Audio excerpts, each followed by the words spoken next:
Mm. Hello, is anyone there? Do we have anyone that's watching? How's everything looking? Hold on one sec. I got to get the chat up and going. Can I get a microphone check, please? Please and thank you. This one should be playing now. Yep, it looks like we got sound. Okay, no reverb. That's good. All righty, let's get a little more light. I got to work on my lighting in order to be effective. Got to take this seriously.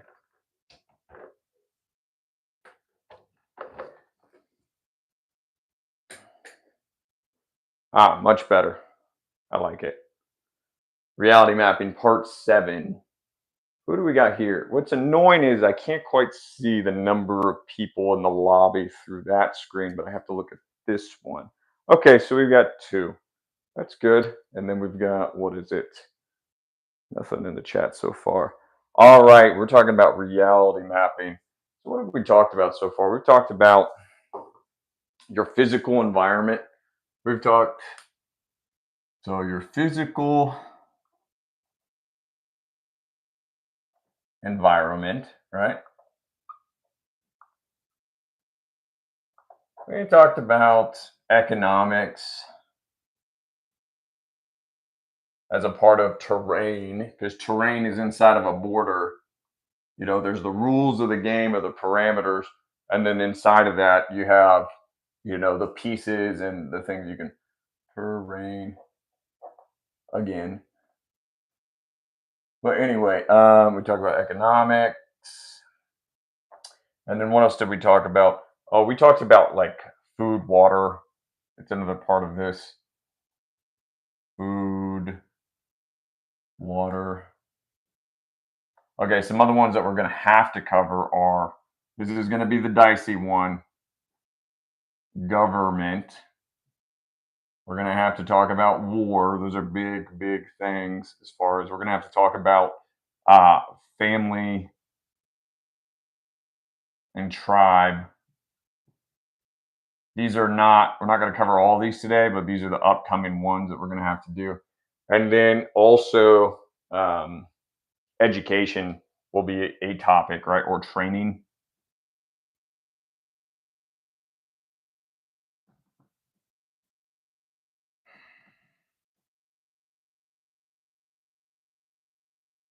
Is there any votes that we have so far on what of those that maybe we should cover in our streams? As far as, do we have any preferences? I'll just pick one if no one has one. But outside of that, those are a lot of the fundamental kind of like key things that you have to, you know, tangle with or, wrestle with in life.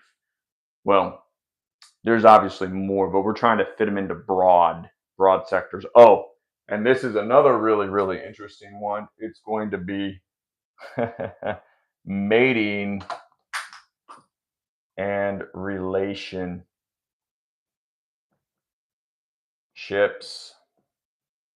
Oh, and lastly, you could almost make the same claim about education training, and we could do another whole category, and we can do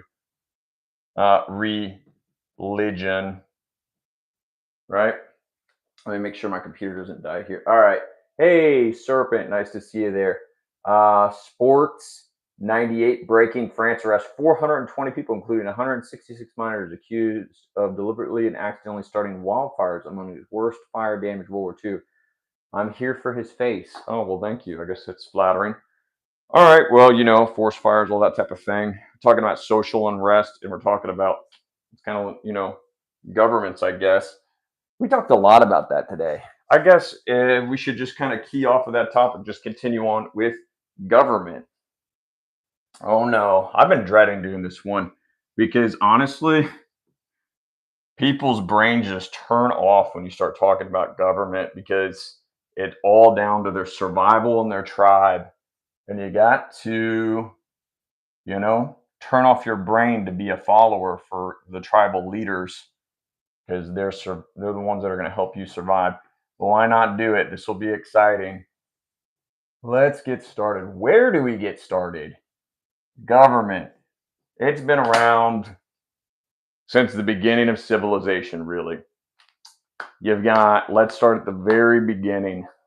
A very good place to start. So here's what they say about humans, right? 30-ish thousand years ago to 10,000 years ago was more or less the beginning of history with humans, right? You've got That's when we started recording things, building, stone structures, having civilization. Before that, they say humans have been around, Homo sapiens, something like 300,000 years before that officially. Now, during that whole time, we're a social creature and we live in groups. We have to all get along. So, with that being said, there kind of has to be some rules.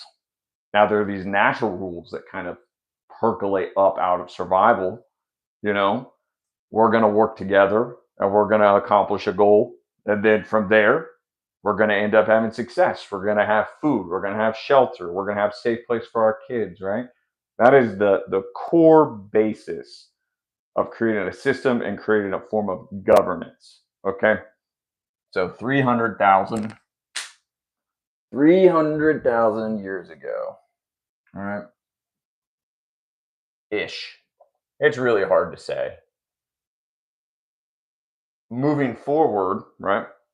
That time we're in a very tribal setting. You might have a chief, you might have, I don't know, a couple of guys who lead the group, and really they're going to make key decisions on like where we're going to go hunt, if we're going to go raid another tribe, if we're going to do something to prepare for the winter, like travel south and end up going to warmer land, stuff like that. And then how to deal with conflict. This person stole something from someone else. What are we going to do with that guy? Right? So it's very deeply ingrained for us to have a leader. And typically, those leaders always got the choice cuts of meat. Those are the people who would, I'm doing all the hard work here, leading you people. I'm going to get something for it. So if we start from this very basic premise that a leader in our subconscious is something like a chief or a king, you can start to see as we move through the different types of governments how we kind of impose that same framework on them. And we really crave at our root a single leader. Now, I'm not making a claim that that's a good thing. I'm not saying that that's something that we should do necessarily. I'm just saying that's how it is. And there's always someone who's jockeying for that position or whatever. But they also expect something out of that leader, a form of justice or something to get out of it, or else that leader is just not going to continue to be the leader. The group itself could overthrow him. So moving on, let's get to the 30 to 10,000 years ago period, right? That's when agriculture really started getting introduced. And this is when governance structures really had the upswing. Why? Well, you introduce the division of labor. With the division of labor, you have people who, you know, specialize in one thing. They have to, you know, focus on just what they're doing. And then another person is focusing on just what they're doing. And with that, there can be a lack of communication. It's not as easy to cohesively do one thing. Like you can have a farmer who grows a bunch of corn, but maybe the other farmer is growing a bunch of corn. And then now all of a sudden you have too much corn. Well, if they communicated better, or if you have someone who typically tries to govern them, or spend some time organizing people to have security, things like that. This is where governments really start to form. Now you can go back all the way to the Sumerians, right? You have the Sumerian, tablets, and this is where they first kind of got a hold of language. They used to have these tablets where their first form of writing was taking a stick on a piece of clay and doing these little tick marks, right? And that was a language. Now, those tablets, what they mostly were kind of like contracts for different crops and laws to govern the sales and purchases of things, along with rules for kind of like punishments along with, you know, if someone didn't fulfill those contracts, right? This is the oldest stuff, and it's the writing really came out of a need to record things to create a system. So going all the way back, as societies get more complex, so do our government structures. Now, it wasn't necessarily back then that someone got elected. Usually, people had the right to rule because of force. The king was the guy who got together all the other men, led them, and then basically killed other people, took possession of a territory, and then organized other humans to farm that land. And he was some type, it was like a feudalish system. So you have, this is the most basic, you have like an agriculture feudal system. Now, am I wrong here? Is there something that I'm missing in this progression of governments or no? All right. From here, you get these agricultural kind of like feudal systems, and you can kind of, they expand and they become very productive. Egypt is kind of a good example of this. They had, the Nile River. They were really blessed to have that river. It was a source of all their food and everything. Oh, slavery. Okay. Feudal has an E in it. Thank you. I'm not always the best speller. I'm glad you're keeping me on. Spell check is a real crutch for me. But anyway, slavery. Yes. I kind of hinted at slavery when I mentioned that the very first things is you have that lord, he conquers the land, and then he has people work on it. To clarify, it wasn't always willing participants. Now, yes, you can get into all these debates what types of slavery, like you have like chattel slavery or indentured servitude, many forms and levels, flavors of that. Pretty political hot topic talking about slavery. But yes, it wasn't necessarily a clean tax system all the time. History is messy, very messy. It was never one clear cut thing, right? And with that system where they did it, yes, it was good for the general population, but also the kings, the lords, the chiefs become extremely wealthy off of running those structures. Okay, now as time continues on, the division of labor becomes more nuanced. So not just, a farmer is there or a carpenter building the houses. And really, a farmer back at the time was also both a carpenter and a farmer. Then you'd have really the Bronze Age kind of starts, and you have like these metal workers or blacksmiths. I'm making a point here. And then you'd have like a seamstress or someone makes clothes. Okay. Well, however you spell that, seamstress. I'm abbreviating. And it just keeps compounding all of these new jobs because they become more efficient. This really, skyrockets a population as far as dominating other hunter gatherer tribes in just an entire region. And there then becomes a need for roads. Roads become very important. They become the way commerce is exchanged in a barter system, right? You may then get something that ends up like in Egypt, you get the pharaoh, who is something like an emperor. Okay. Um, Empire is really the hyper agricultural feudal system. This is where armies begin to develop.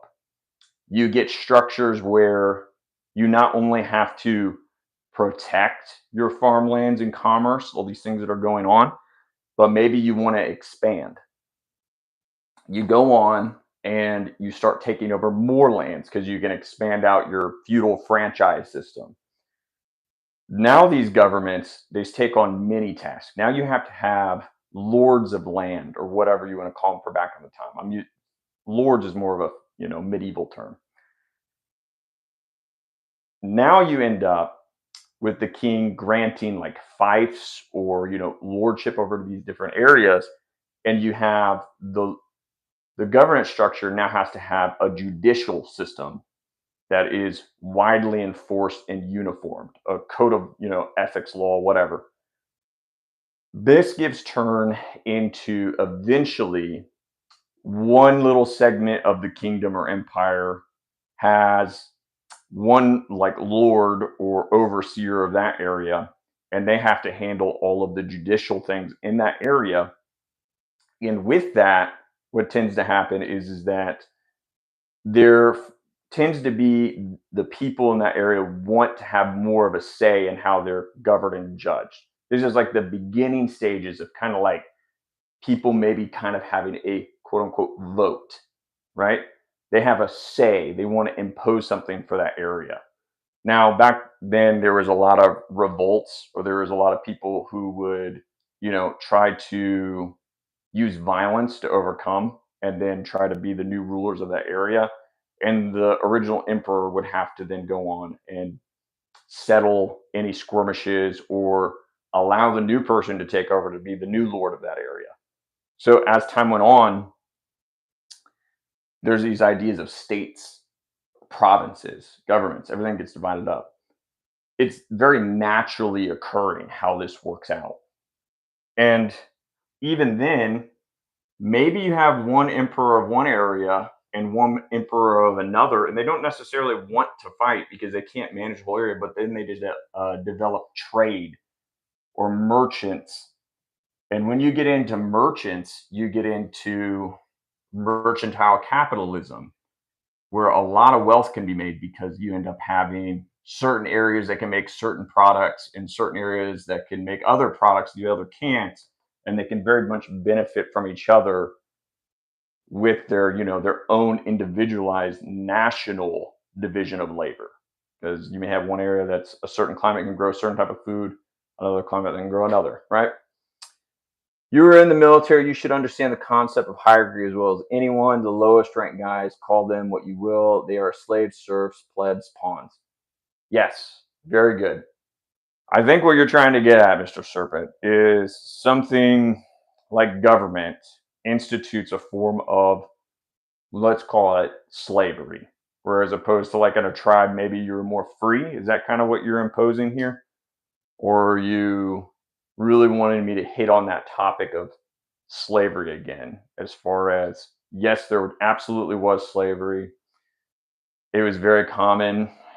Here's a good statistic. I believe it is. They did human genome testing, and they find that amongst all humans in history, all of our ancestors can be traced back, and only about 50% of the men in history ever fathered any children.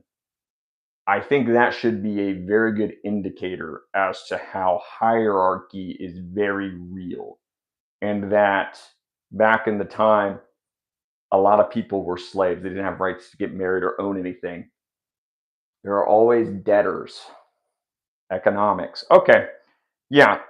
Um, Slaves, debtors, people who work the land, they have a debt to pay to the Lord. Their tax, right?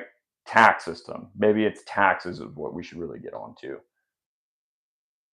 Now, with that all being said, these structures, yes, we're all going to have to deal with taxes. Benjamin Franklin said there's two certainties in life: death and taxes. Because once you have these government structures, those government structures have to run off of something. They have to collect a percentage of the GDP to be able to run their roads, their militaries, their whatever justice systems, etc. And these are kind of the basis. Okay. Now, as the populations become bigger and these kings become bigger, the people can become harder to rule because there are way more of the population than there is the ruling class in the military. And the military is no longer focusing solely, well, the military has to focus solely on doing militant actions. The soldiers can't also grow their own food, also make their own clothes. So this symbiotic relation begins to form. And let's call them the slaves, the debt slaves, the serfs, the peasants. they have more power to push against the rulers with their consent to taxation. Someone owes you a lot of money, or if a group of people collectively do, you hold an asymmetric power over them. What is this about? I just stumbled upon you. Okay, we're talking about government. Yes, we could jump ahead. I mean, what is it? The debtor is always slave to the lender. That's biblical. That's Proverbs. With that all being said, you could jump way ahead all the way to the Rothschilds. And I mean, what is it? Lord Rothschild, he says, I care not who makes a country's laws or the military they wield, but whoever issues the money is the one who is in power, right? That happens a lot more later on, that the monetary system becomes way more sophisticated and interlinked with government control. Okay, let's keep moving on. So we go from like Egypt, and now we're kind of transitioning into this idea from feudalism, serfs, plebs. I mean, you kind of can get into the Romans or the Greeks, where this idea of democracy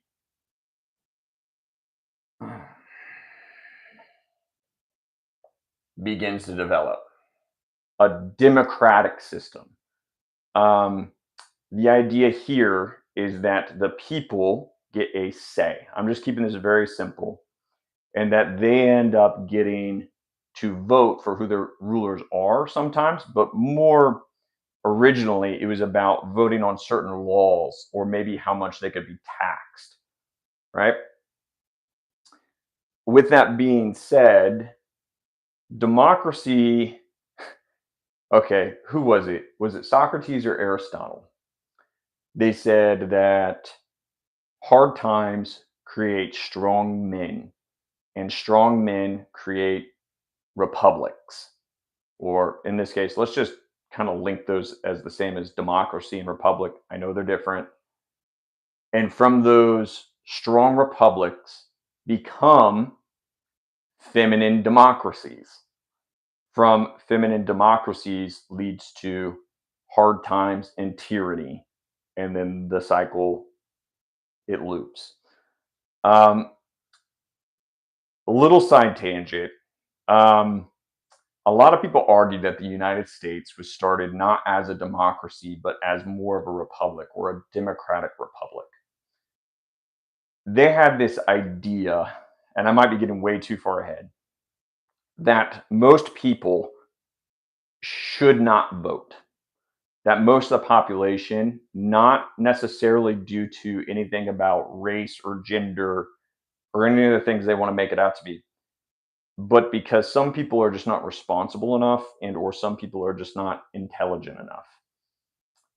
The original in the Constitution, it was that only landowners in the United States could vote. It You can do a semantics argument and say that it doesn't say that it's excluding women or minorities or anything like that. Obviously, at the time, men were pretty much the only landowners, but the point still is there used to be this idea that only a educated and um, capable population should have a say in politics. But that's not where we are anymore. I'm going to create good times. Um, okay, so we have Eminem. Consumerism and a lack of education is the reason for today's democracy is coming to an end. And then the serpent, hard times create strong men create good times create weak men, and weak men create hard times. Michael Hop. Is that the quote you're looking for? No, one of the key, the serpent, one of the key philosophers said it first. Look it up. I think it was either Aristotle or Socrates who said it. I can look it up real quick.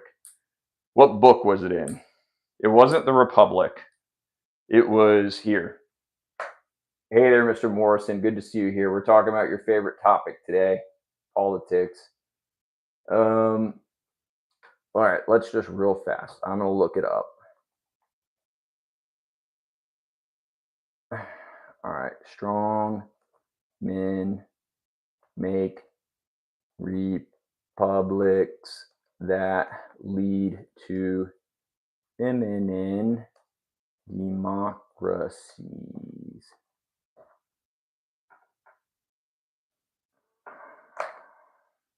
I'm looking it up. Just hold on real quick.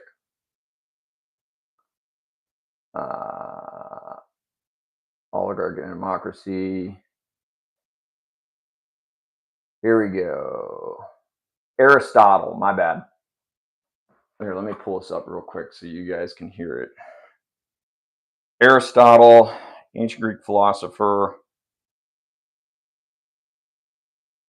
Of course it would be. He was more about structure.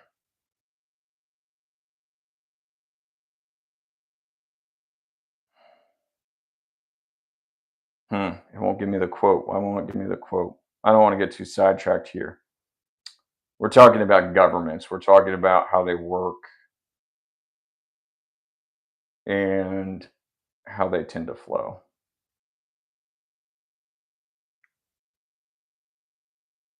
Yeah, not bad. Man, why is my computer lagging so much? It's probably because I'm live streaming.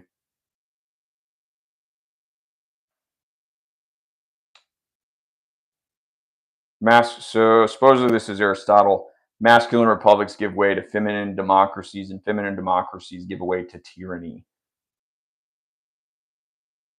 I don't know what book that is. I read it a long time ago. It always stuck with me whenever I saw it. And that always, because I always heard the strong men create good times create weak men one, but I guess that was the source.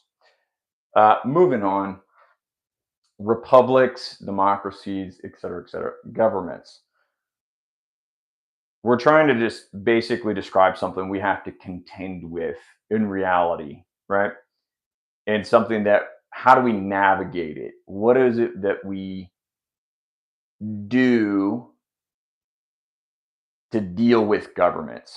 Well, here's the thing, being the social groups that we are, and in our hardwiring, we need leaders, people who tell us what to do. I know some of you may very well say, well, I don't need anyone to tell me what to do. Believe me, I am one of those people. I completely capable. Sometimes I wish that I was born 30,000 years ago and was living out in the wilderness. I think it would be fun. But most of humans do. So we're going to be stuck with, we have governments. A good quote, there's an Italian guy who said it, is that a thinking man dreads politics and finds it useless, but the people that practice politics will use it to lord over all of those who don't pay attention to it. Something like that. Who was it? It might have been, what's his name? The Prince, Machiavelli. So, that all being said, when it comes to us in the West, let's say, the United States, etc., we have both this juxtaposition where you and I, as individuals, really can't do anything about it. It's just going to happen. It's going to unfold. The forces of history and cycles are going to do what they're going to do. The first and biggest thing that I take away from politics, because in governments, I have studied them very deeply. I have read dozens of books on politics.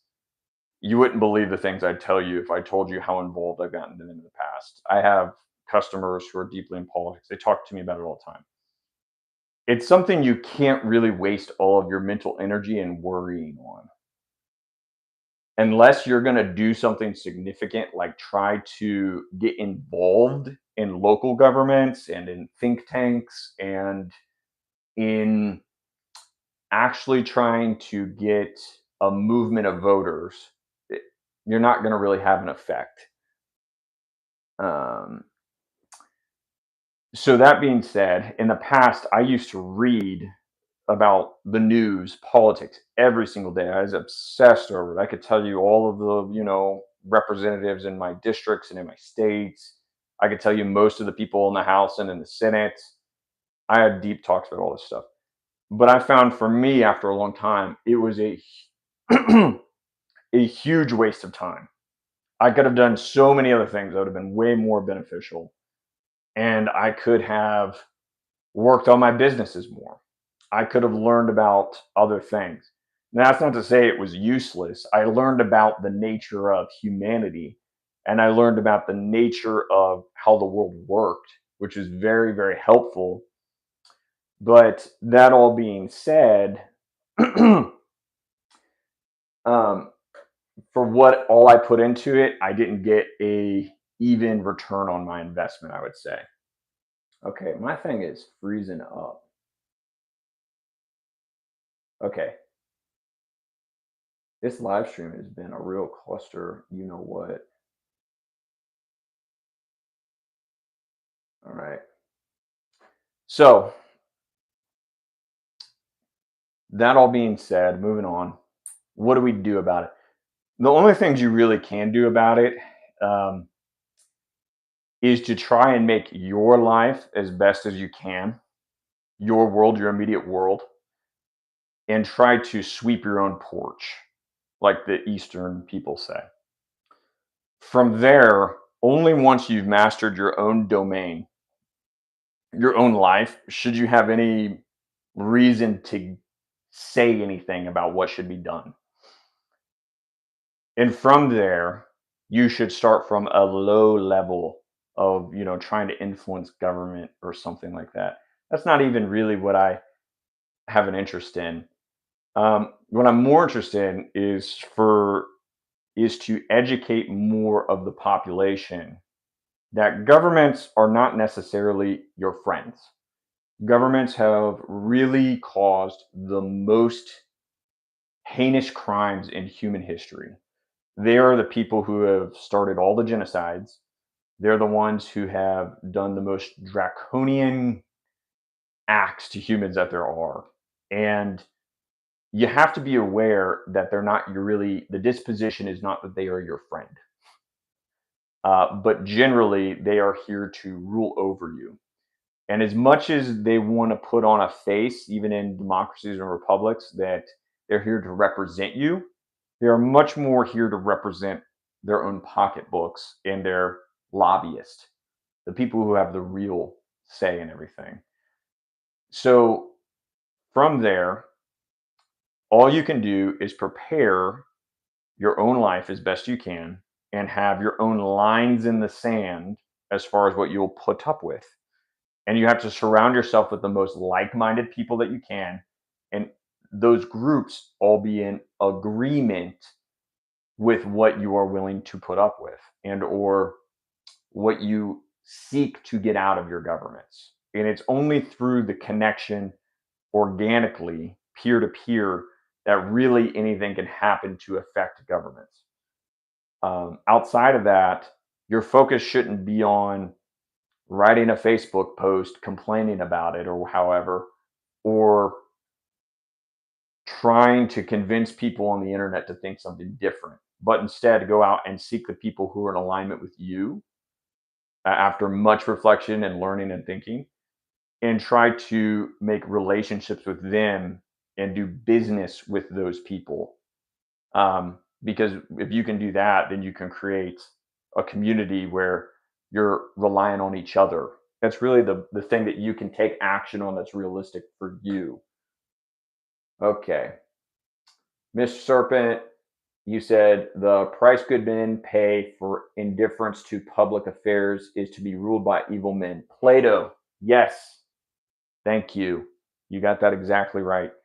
So this one is really a dicey scenario. I'm not really trying to name any politicians or anything. 98.9% of politicians I don't like. That's just kind of my, starting point. And honestly, most of them couldn't run a lemonade stand if they tried, much less a business. It'd be ridiculous. What do any of you have to say about any of this? Are you of the same thought process? Do you have any arguments? It looks like I only have one, and I bet it's probably the serpent, if I had to guess. We run a lot of people out of the room here. Sometimes they pop back in. But so far, what do we got? I don't have a lot of time today. I've got some calls to make. We're at 34 minutes. Okay. Governments, in summary. Governments are unavoidable. Taxes, you will pay them. Justice isn't always a very clean thing. Sometimes justice is very skewed. There's only really brief moments in history where justice really works well. A lot of times there's a lot of corruption within it. Oh man, I know judges personally. The stories they've told me are crazy. Um, just trying to win votes to become a judge, there's a lot of cheating in that. And for a small county and stuff, the amount of power that those people wield is crazy. Um, but overall, if I had to say for this series, reality mapping, whatever, this is a whole area I would not really try to burden yourself with in trying to solve. There's really not much you can do unless you're a very wealthy person or dedicate your entire life to it, become very convincing, charismatic, whatever. Um, but on the local levels, I do see some positivity. I do see sometimes people actually make good changes. That's really where it should start, from the grassroots to what is it? Little is given, much whom's given little, they will receive more, et cetera, et cetera. I'm drawing a blank. But hey, look, I'm going to call it short for today. I got to go and do some of my own paperwork. But thank you for joining. We'll talk about another topic next time. Other than that, have a good one. Like, comment, subscribe. Bye bye.